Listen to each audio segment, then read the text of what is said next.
Pudding එකක් හදනවා කිව්වහම ඉතින් හැමෝගෙම ඔළුවේ තියෙන්නේ මේක හරි වෙලා යන අමාරු වැඩක් කියලානේ. හැබැයි අපි අද නම් හදන්න යන්නේ විනාඩි 15කින් විතර හදා ගන්න පුළුවන් පුඩින් එකක්. ඒ තමයි රුලන් පුඩින්. මේ වගේ තවත් වීඩියෝස් බලා ගන්න අපේ channel එක subscribe කරන්න.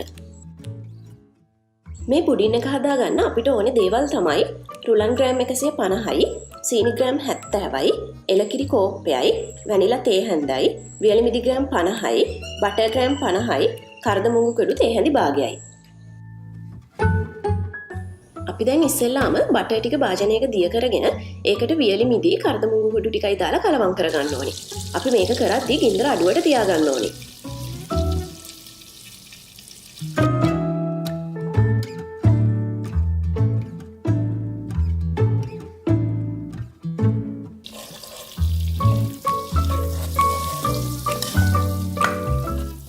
මේ විදිහට විනාඩියක් දෙකක් විතර මේක ලිපේ තියාගෙන කලවම් කරනකොට අපේ වියලි මිදි ටික මෙන්න මේ විදිහට පිම්බිලා එනවා. එතකොට රුලන් ටිකත් මේකටම දාලා කලවම් කරගන්න.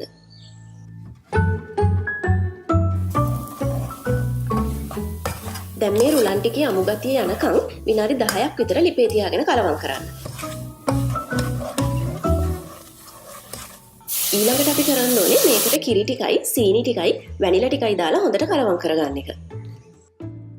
අපි මේ දාන කිරි ටික රුලන් වලට ටිකක් ඉක්මනට උරා ගන්නවා. ඒක හින්දා ඔයාලා වැඩි වෙලා ගන්නේ නැතුව මේක කලවම් කරගන්න.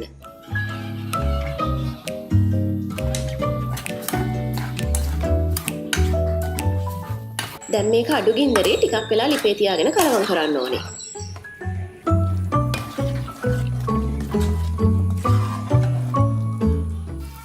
මෙහෙම ටිකක් වෙලා යනකොට මේක මෙන්න මේ විදිහට ගුලියක් වගේ එනවා. තෙතගතිය අයින් වෙලා ගිහින් මේ ගුලිය ටිකක් තද වේගෙන එනකොට ලිප ඕෆ් කරලා මේ පුඩින් එක ඔයාලගේ පුඩින් මෝල්ඩ් එකට දාගන්න. අපි මේ පුඩින් එක හදද්දි බටර් දාගත්ත හින්දා ගොඩක් වෙලාවට මේ පුඩින් එක මෝල්ඩ් එකේ ඇලෙන්නේ නැහැ. හැබැයි ඔයාලට ඕනේ නම් පුඩින් එක දාගන්න කලින් මෝල්ඩ් එකේ මේ විදිහට බටර් ටිකක් ගා ගන්නත් පුළුවන්.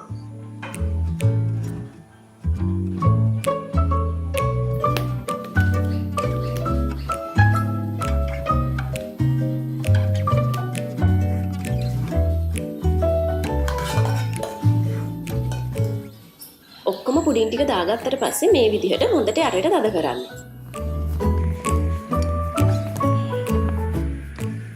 මේක හොඳට නිමුණට පස්සේ අපිට මේක හොඳට අතින් තද කරගන්නත් පුළුවන්. දැන් පොඩි පිහියක් වගේ දාලා වටිනුත් පොඩ්ඩක් බුරුල් කරගන්න.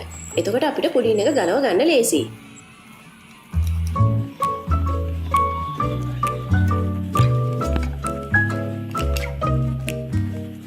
පුඩින් එක ටිකක් වෙලා මේ විදිහට නිමෙන්න තියලා අනිත් පැත්ත හරව ගන්න.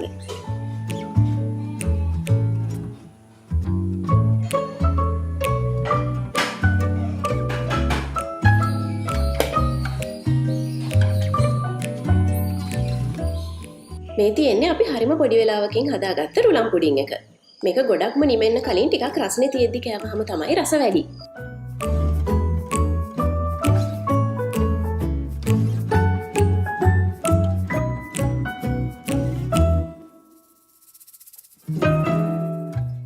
මේ වගේ තවත් වීඩියෝස් බලා ගන්න අපේ channel එක subscribe කරලා මේ වීඩියෝ එකට like එකකුත් දාන්න අමතක කරන්න එපා.